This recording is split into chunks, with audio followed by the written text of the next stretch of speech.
Buenas, ¿cómo están todos? Bueno, les traigo este pequeño video cortito y al pie para poder ayudarlos en la diferenciación de los diferentes tipos de fractura de columna, principalmente entre las fracturas tumorales y las osteoporóticas, ya que muchas veces esto es muy discutido cuando se presenta en la consulta.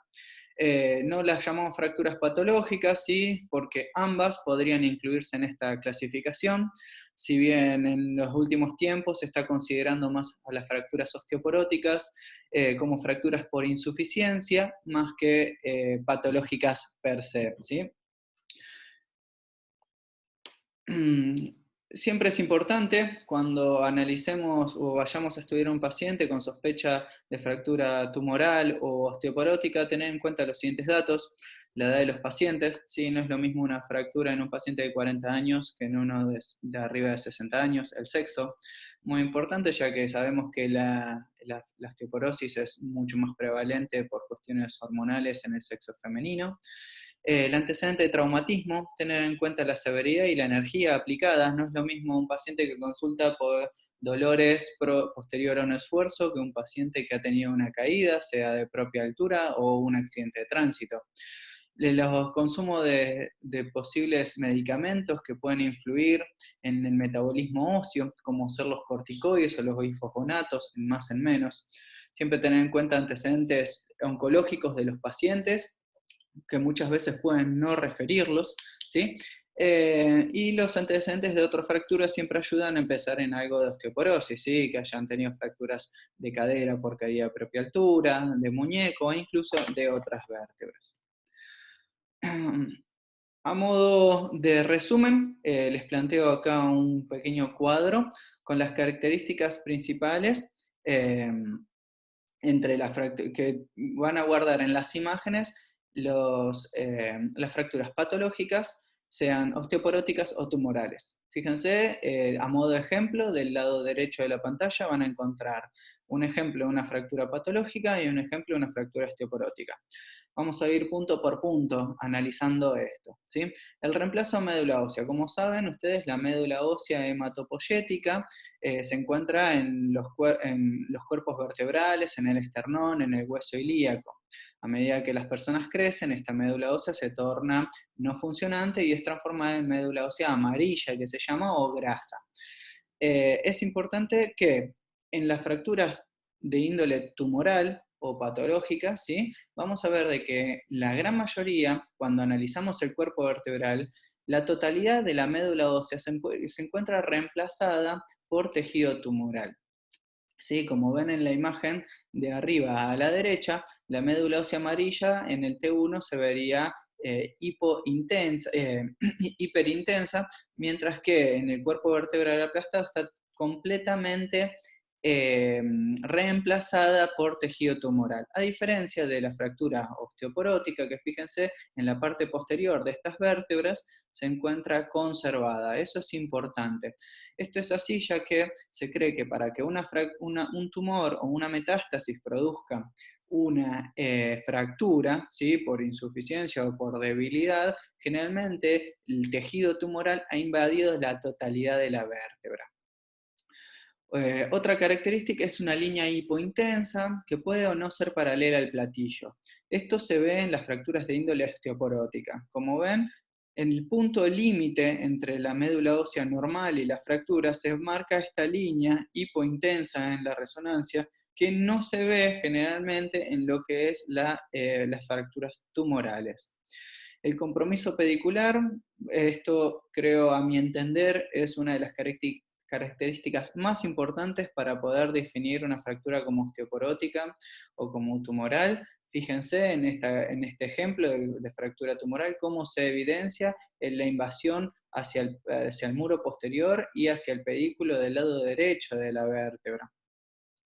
Las masas extravertebrales y epidurales, esto también es característico y más frecuente en los procesos metastásicos. Fíjense cómo se invade el canal medular o raquídeo, ¿sí? O en este caso también hay una extensión paravertebral de la masa metastásica en este nivel.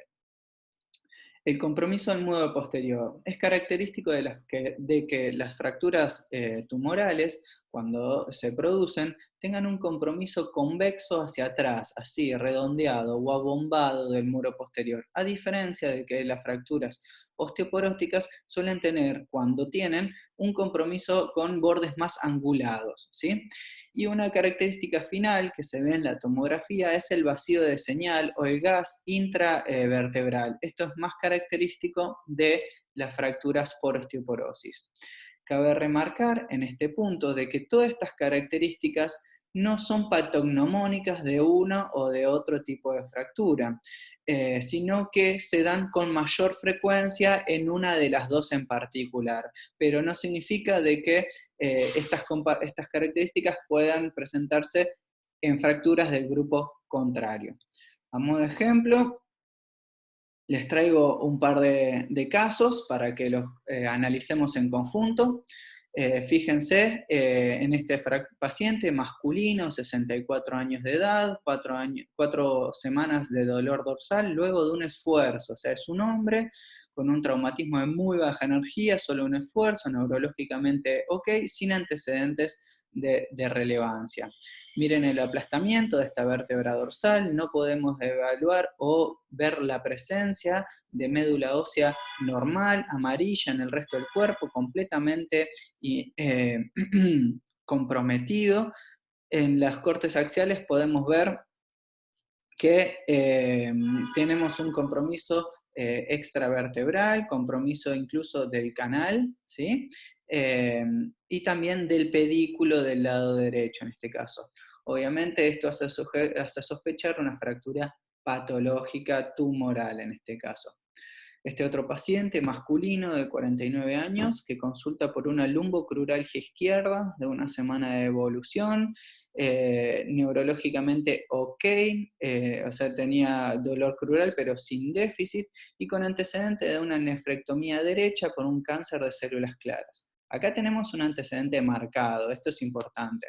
La radiografía de frente está puesta para que puedan comparar, y algo que muchas veces en los procesos metastásicos se ve, que es el borramiento de alguno de los pedículos cuando esto se ve involucrado. Si ven en la tercera vértebra lumbar del lado izquierdo, se puede ver o no se puede ver correctamente el pedículo de ese lado.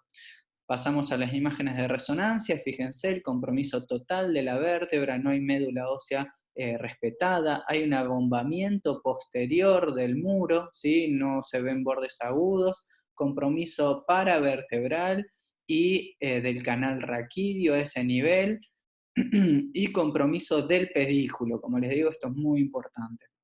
Por otro lado, en la tomografía se ve una lesión lítica amplia que rompe los bordes de la cortical del cuerpo vertebral y que invade el pedículo. Obviamente, este paciente tiene una fractura patológica, pero a diferencia de lo que uno pensaría que es una metástasis de su cáncer renal, este paciente además tenía un mieloma múltiple.